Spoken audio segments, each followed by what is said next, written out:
बच्चे लंदन जाते हैं, फिर इतने ही बच्चे कनाडा जाते हैं, फिर इतने ही बच्चे अन्य कंट्रियों में जाते हैं। अब सोचिए कि एक साल में हजारों करोड़ रुपया भारत का शिक्षा के नाम से बाहर जाता। इसलिए डॉलर की कीमत ज्यादा है, रुपया की कीमत, क्योंकि यहां के लोगों के पास दिमाग ही नहीं है।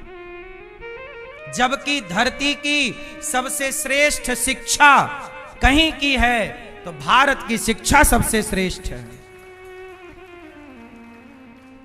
हमने अपनी शिक्षा को बेहतर बनाया ही नहीं, सरकारों ने इस पर काम ही नहीं किया।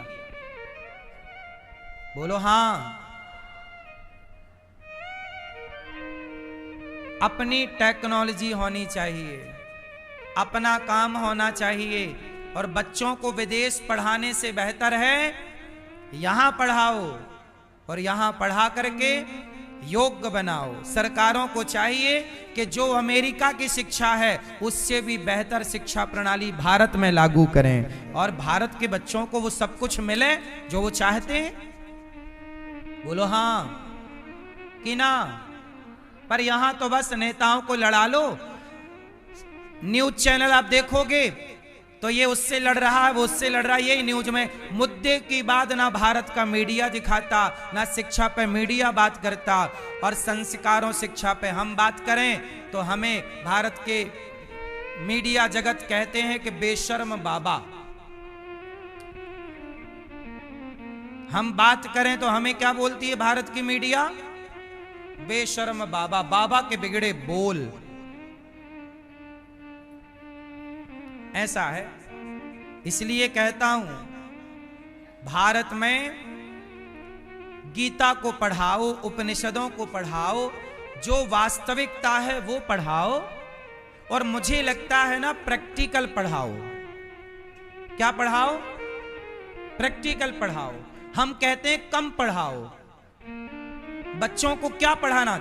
अरे मुझे लगता है बच्चों को बचपन से ही हर काम करना सिखाओ। चाइना बच्चों को कैसे पढ़ाता है? वो पढ़ाता नहीं है, सिखाता है। और हमारे यहां सिखाते नहीं है, पढ़ाते। यहां डिग्री वाले से बोलो ये काम आता है, नहीं आता। डिग्री है, काम नहीं आता। और वहां काम आता है, डिग्रियां कम है। एक बात याद रखिएगा, आपसे पूछ रहा हूं, बताओ डिग्री बड़ी होती है कि हुनर बड़ा होता है? काबिलियत क्या बड़ी है? जरूरी नहीं है कि डिग्री वालों के पास हुनर हो, लेकिन हुनर वालों के पास सारे डिग्री वाले पीछे खड़े रहते हैं सलाम ठोकने के लिए। हुनर वाले के अगल बगल कौन है? डिग्री वाले। बोलो हां। इसलिए हुनर पे काम करिए, योग्य बनाइए, अपने बच्चों को काबिल बनाइए। पढ़ाई जरूरी है, शिक्षा जरूरी है, पर शिक्षा का तरीका बदलना चाहिए। शिक्षा का तरीका बदलना चाहिए। बच्चों को सेल्फ डिपेंड बनाना चाहिए। हुनर आना। चलो नौकरी ना लगी, आज कितने लोगों की नौकरी लग रही है, कितने लोगों को सरकारी नौकरी मिल रही है, कितने लोग बन रहे हैं IAS IPS। 1000 फॉर्म जाते हैं तो एक होता है, बाकी 999 कहां जाएं? क्या करेंगे? उन्हें और कुछ नहीं आता, पढ़े हैं बस, और कोई काम का अभ्यास है नहीं। इसलिए कहता हूं पढ़ाई जरूरी है, हुनर उससे भी ज्यादा जरूरी है। बोलो हां। और जीवन में कभी हार नहीं माननी चाहिए। अच्छा बताओ, डॉक्टर APJ अब्दुल कलाम जी, कलाम जी की लोग डिग्री पूछते हैं कि हुनर पूछते हैं? वो बहुत बड़े वैज्ञानिक हैं, नई नई खोजें करते हैं। उन्हीं के शासन में, उन्हीं के बुद्धि से इस देश को परमाणु शक्ति मिली। बोलो हां। अटल जी और आप, अटल जी ने इस देश को परमाणु शक्ति दी। इसका मतलब है इस देश को शक्तिशाली करने के लिए हमें काम करना चाहिए, और देश तब शक्तिशाली होगा जब शिक्षा शक्तिशाली होगी। देश को शक्तिशाली बनाने के लिए शिक्षा को शक्तिशाली होना चाहिए। श्री भरत जी महाराज जंगल में गए, चित्त मरते समय भगवान में से हटकर एक मृग में लग गया। मृग का शरीर पाकर के उन्हें मृग की योनि में जाना पड़ा। मृग की योनि में जाना पड़ा।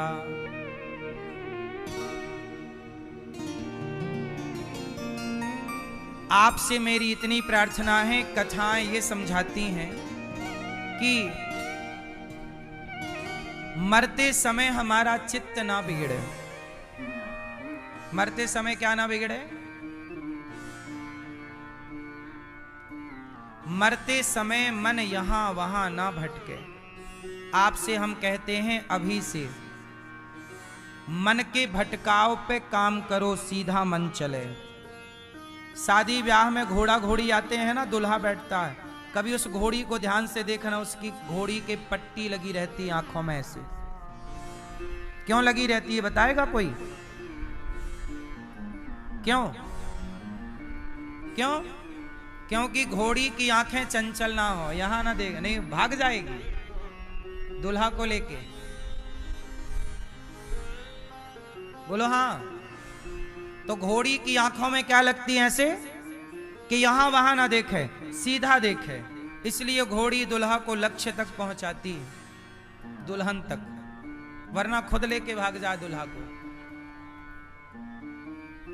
इसका मतलब है कि जो व्यक्ति लक्ष्य भटकेगा वो भटक गया, सारी जिंदगी भटकेगा। इसलिए कहता हूं यहां ना देखो, यहां ना देखो, ए भाई जरा देख के चलो, सीधा देखो। कहां देखो? लक्ष्य। एक उदाहरण हमेशा आपको याद होगा इस चीज का कि गुरु द्रोणाचार्य ने अर्जुन से पूछा, भीम से पूछा, भीम वो पेड़ पर चिड़िया बैठी है, उसकी आंख पर निशाना लगाना, बोल क्या दिख रहा है? बोले गुरुजी बादल दिख रहे हैं। गुरु द्रोणाचार्य बोले चल रख। धर्मराज युधिष्ठिर क्या दिख रहा है? बोले पेड़ दिख रहा। अर्जुन क्या दिख रहा है? गुरुजी हमें सिर्फ आंख दिख रही है। क्या दिख रहा है? सिर्फ लक्ष्य। क्या दिख रहा है? लक्ष्य।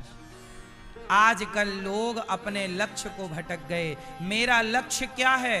भगवान को पाना, मानवता की सेवा करते हुए, अच्छे काम करते हुए। किसको पाना? जोर से, भगवान को पाना। किसको पाना? हम लोग भगवान को पाएं बस।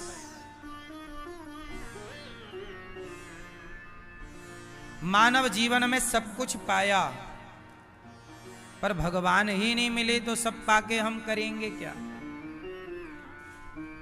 बोलो मेरी मां, क्या करोगे? कुछ नहीं।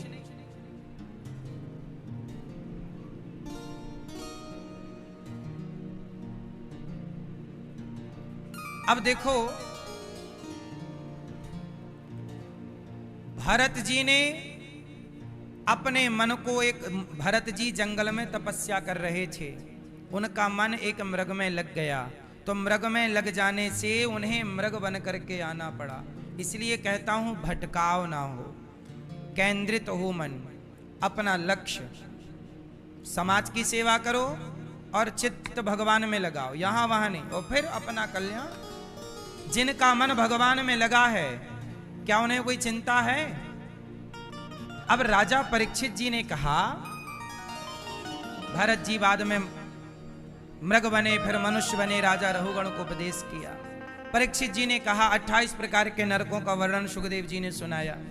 अच्छा, एक बात यहां पे परीक्षित जी ने कहा कि गुरुदेव ये बताओ कि हम माना कि पापी हैं, अच्छा ये बताओ, हम पापी हैं तो हमें नरक जाना पड़ेगा कि नहीं, कि बचने का कोई उपाय है?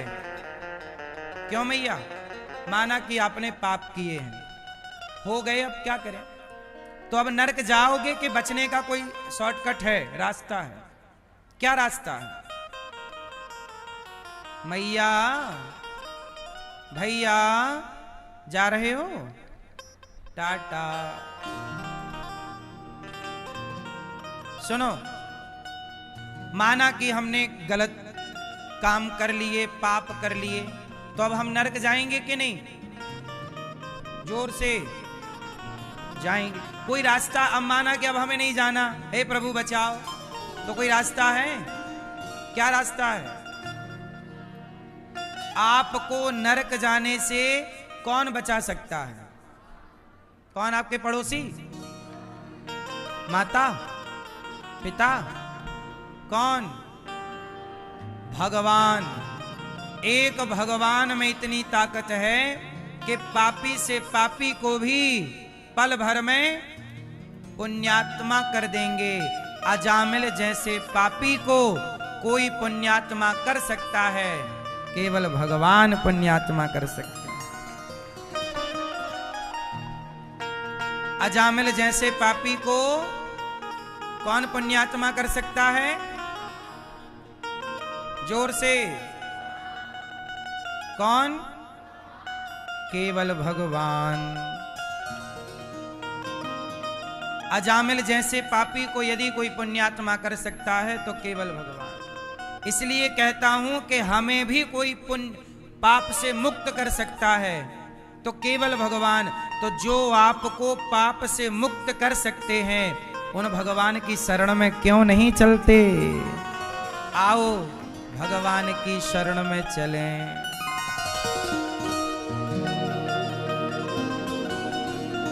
हाँ, क्यों घबराऊं मैं, मेरा तो शाम से नाता है। जीवन की गाड़ी मेरी, जीवन की गाड़ी मेरी शाम चलाता है। क्यों घबराऊं मैं। गया, पुत्र को बुलाया नारायण। अजामिल के मुख से नारायण निकला, पुत्र नारायण ने नहीं सुना। किसने सुना? भगवान नारायण ने सुना। बात समझ में आई कि नहीं? मैया, ओ हरि मैया, सुन रही हो न मां, या सुनाई नहीं पड़ रहा है मां। बैठ जाओ जल्दी से, भजन पूरा हो गया। अजामिल जैसे पापी के मुख से क्या निकला? नारायण। वो भी धोखे से, जानकर नहीं। जानकर तो अपने बेटे को बुलाया, पर भगवान को लगा मुझे बुला रहा। सोचिए, भगवान कंफ्यूज हो गए। पार्षदों ने कहा प्रभु ये आपको नहीं बुला रहा, ये अपने पुत्र को बुला रहा। भगवान बोले कोई बात नहीं, उसके पुत्र का नाम नारायण अभी से पड़ा, मेरा नाम नारायण सदा से है, इसलिए जाओ भक्त को लाओ। अजामिल जैसे पापी को नरक जाना था, यमदूत आ गए थे। नाम लेने से 12 साल का टाइम मिला। उस 12 साल में उसने खूब जप किया और अपना लोक परलोक सवार लिया। क्या सवार लिया? मैया, आपसे मेरी प्रार्थना है, यदि अजामिल पाप से मुक्त हो सकता है नाम के बल पर, तो हम क्यों नहीं मुक्त हो सकते नाम के बल पर? इसलिए कहता हूं, काम करो, पैसे कमाओ, जिम्मेदारियां पूरी करो, पर हर समय भीतर चलता रहे श्रीमन्नारायण श्रीमन्नारायण। हर थोड़ी थोड़ी देर में बोलते रहो, हे नाथ, हे श्रीमन नारायण, मैं आपको कभी भूलू नहीं। हे नाथ, मैं आपको कभी भूलू नहीं, भूलू नहीं। बस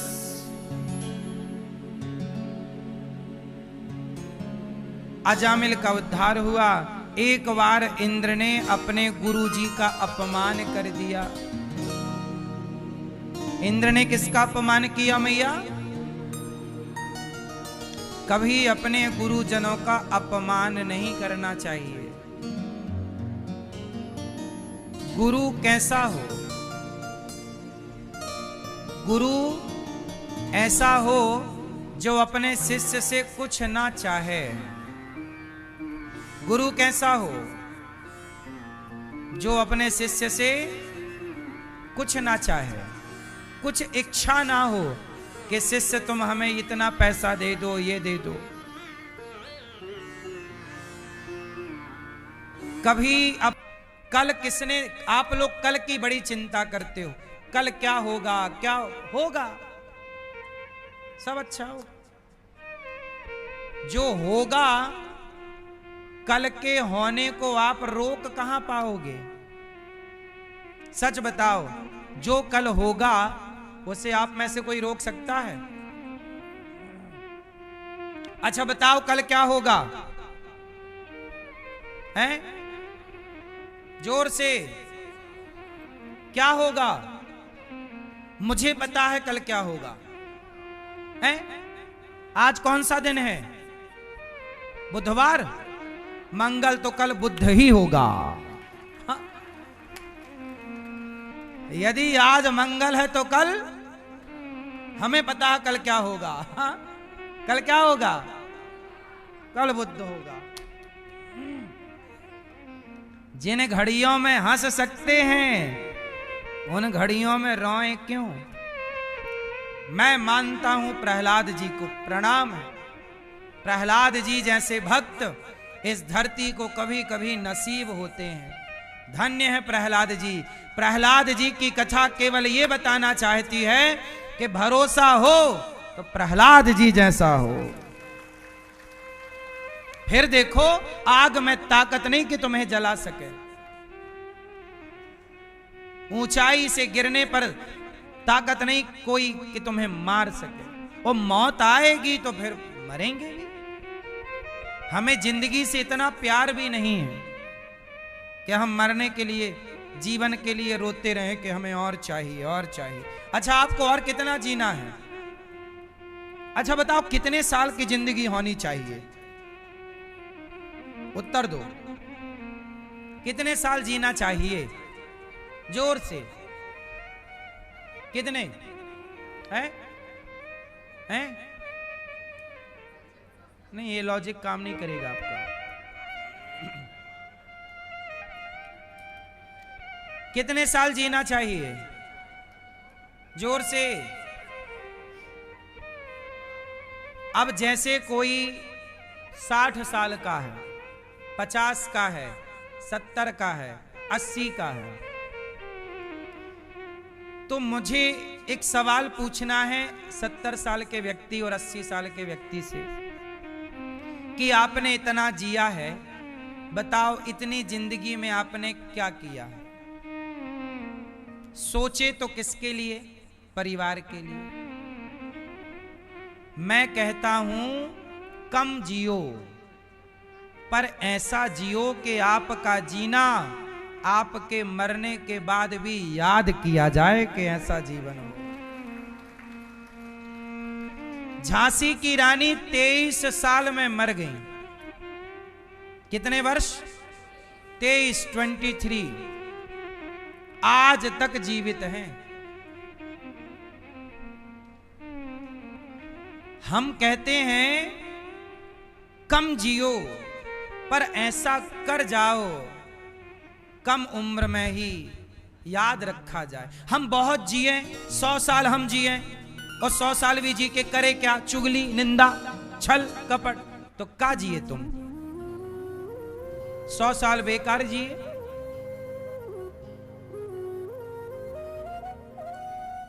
कहो मेरी मां। ये दास अनिरुद्ध ने, अभी मेरी 35 साल की उम्र है, लगभग 35 साल में मुझे लगता है कि ये सेवा है। कुछ चीजें हम आपको क्या क्या बताएं, बता नहीं सकते ना। अब 315 माएँ हैं, तो माओं को समय से साबुन, तेल, मंजन, ब्रश, ये भी एक सेवा है। हर महीने तेल, साबुन, माताओं को कपड़े लत्ते, चादर खराब हो गया तो चादर, अब हमें चादर लाने हैं तो 300 लाने पड़ते हैं, साबुन लाना है तो 300 लाना है, ब्रश लाना है तो 315 लाना है, सब माओं के लिए, सबके लिए एक सी व्यवस्था। पलंग बनवाने हैं तो सबके लिए, कोई सबके कमरे में एसी लगेगी तो सबके लिए लगेगी, सब माओं के कमरे में एसी लगी है। देखा कि नहीं, ये सेवा है। आप भी इन सेवाओं से आप जुड़ें। क्या आप कर सकते हैं, सोचें जरूर। राम सेतु बना तो एक गिलहरी का भी योगदान था, आपका भी गौरी गोपाल आश्रम की सेवा में कुछ भक्तों का योगदान है, सहयोग है। आओ कुछ भक्तों के नाम श्रवण करते हैं, फिर भगवान का जन्मोत्सव सुनेंगे। कुछ भक्तों ने सहयोग किया है, ऐसे दानवीर महापुरुषों को हम प्रणाम करें जिन्होंने संतों को, माताओं को भोजन का सहयोग किया और गुरुकुल में और गौ सेवा से अपने आप को जोड़ा, चारा भूसे का सहयोग किया। नाम सुने ऐसे दानवीर महापुरुषों का जिन्होंने धन को धर्म से जोड़ा है। आपको भी हयग्रीव नाम के दैत्य पर कृपा की और भगवान सूर्य वंश में, भगवान नभग के नाभागिनी वंश में, सूर्य वंश में ब्रह्मा जी से मरीचि, फिर उनके पुत्र कश्यप, इन्हीं के वंश में नभग के नाभाग अम्बरीश जिन्होंने एकादशी का व्रत किया, और इन्हीं के वंश में आगे चल करके सगर, असमंजस, अंशुमान, दिलीप, भगीरथ जिन्होंने गंगा जी को प्रकट किया, फिर खटवांग, दीर्घबाहु, रघु, अज और दशरथ जी। दशरथ जी के 4 पुत्र हुए, राम, लक्ष्मण, भरत, शत्रुघ्न। राम लक्ष्मण बड़े हुए, जन्म के बाद उनका जब बाल्यकाल हुआ, बाल लीला हुई, उसके बाद जब विवाह की बेला आई, माता भगवती सीता से राम जी का विवाह हुआ, और इसके बाद चारों भैयों का, राम, लक्ष्मण, भरत, शत्रुघ्न, चारों का विवाह हुआ। राम को राजा बनने की तैयारी, तभी वनवास भेज दिया माँ कैकेयी ने 14 वर्ष। भगवान तमसा नदी के तट पर पहली रात्रि विश्राम किए वनवास के काल में। श्रृंगवेरपुर पहुंचे, केवट से नाव मांगी पार हुए। भरत जी मिलने चित्रकूट में आए और भरत जी चित्रकूट से मिलकर के गए नंदिग्राम। राम जी पंचवटी गए, रावण ने सीता माँ का हरण किया। राम जी हनुमान जी को लंका भेजे, बाली इत्यादि को मारकर, और हनुमान जी लंका से पता लगा कर आए। रावण को मारकर सीता जी को लेकर राम जी अयोध्या पहुंचे, भरत जी से मिले, राम जी राजा बन गए। आदौ राम तपोवनादिगमनम हत्वा मृगम कांचनम वैदेही हरणम जटायुमरणम सुग्रीव संभाषणम बाली निग्रहणम समुद्र तरणम लंकापुरी दाहनम पश्चात् रावण कुंभकर्ण हनन में तद्धि रामायणम। एक श्लोक की रामायण, राम जी राजा बने, सिया जी रानी बनी, इस तरह का पावन चरित्र, पावन उत्सव। अब राम और सीता माँ को अपने हृदय में रखें, मन को मंदिर बनाएं। अब भगवान कृष्ण, भगवान नारायण के पुत्र ब्रह्मा, फिर अत्रि, चंद्रमा, बुध, पुरुरवा, आयु, नहुष, ययाति, इन्हीं के वंश में वसुदेव जी हुए। और वसुदेव जी को देवकी जी से जब विवाह हुआ तो कंस ने जेल में बंद कर दिया। 6 पुत्रों को कंस ने मार दिया। 7वें में बलराम जी आए, रोहिणी माँ के गर्भ से प्रकट हुए। बोलिए बलदाऊ भैया की। भादों का महीना आया, कृष्ण पक्ष की तिथि आई, देवताओं ने स्तुति की। सत्यव्रतम सत्य परम त्रिसत्यम सत्यस्य योनिम निहितम च सत्ये। तब भगवान की सत्य सत्य कहकर सबने स्तुति की। भादों का महीना, कृष्ण पक्ष की अष्टमी तिथि, रात के ठीक 12 बजे भक्तों के कल्याण के लिए भगवान इस धरा पर प्रकट हो रहे हैं। तमद्भुतम बालकमंबुजे क्षणम चतुर्भुजम शंख गदार युधायुधम। जब प्रकट हुए श्रीवत्सलक्ष्मं गलसौभिकौस्तुभं पीताम्बरं सान्द्रपयोध सौभगम।